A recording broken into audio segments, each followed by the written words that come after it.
Okay, class 10 का acid basis and salts का हमारे पास यहाँ पे क्वेश्चन है। 3 मार्क्स का क्वेश्चन है, PYQ भी है, CBT 2019 में आया हुआ है। इसको चेक कर लेते हैं। Identify the acid and the base from which sodium chloride is obtained, which type of salt is it, when is it called rock salt, and how is rock salt form.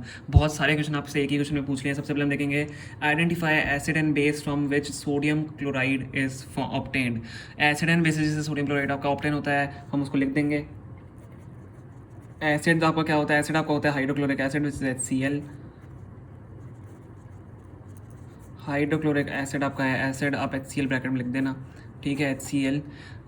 And आपका base जो है, base आपका यहाँ पे होता है sodium hydroxide, ठीक है। सोडियम हाइड्रोक्साइड आपका बेस होता है, इसको ब्रैकेट में आप NaOH लिख सकते हो, NaOH होता है सोडियम हाइड्रोक्साइड। तो sodium hydroxide is the base, HCl is the acid, hydrochloric acid, ठीक है। एसिड और बेस आपका किस में होते हैं? From which sodium chloride is obtained, ये आपके एसिड बेसिस होते हैं। अब हमें क्या बताना है? विच टाइप ऑफ कहाँ है, which type of salt is it, ये कौन सा टाइप का सॉल्ट है? न्यूट्रल सॉल्ट होता है ये, ठीक है, न्यूट्रल सॉल्ट आपका ये होता है। अब आपको बताना है, क्या बताना है? When is it called rock salt. इसको रॉक सॉल्ट हम कब बोलते हैं? हम इसको यहाँ पे लिखेंगे when it forms brown crystals combined with impurities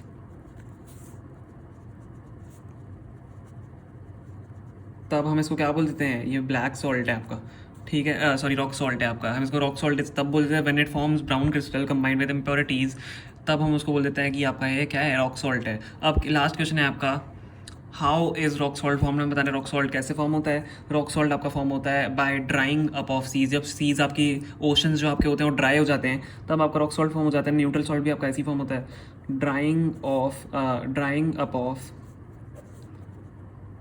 seize, ठीक है। जब सीज आपके ड्राई हो जाते हैं तो आपका क्या होता है? रॉक सॉल्ट फॉर्म हो जाता है। तो यही हमारे इसका आंसर है। एसिड बेस हम बता चुके हैं, ये वन पार्ट है आपका, ये सेकंड पार्ट है, थर्ड पार्ट है, एंड ये फोर्थ पार्ट है आपका। ये 1 मार्क का पार्ट है एसिड एंड बेस वाला, ये आपका हाफ मार्क का पार्ट है, ये आपका ये भी आपका हाफ मार्क का पार्ट है, एंड ये लास्ट वाला आपका 1 मार्क का पार्ट है। तो टोटल आपका 3 मार्क का क्वेश्चन हो जाता है, ठीक है। यही आपका इसका करेक्ट आंसर है। होप आपको समझ में आया होगा। अगर समझ आया तो प्लीज़ वीडियो को लाइक करना एंड प्लीज़ चैनल को सब्सक्राइब करना। Thank you so much for watching.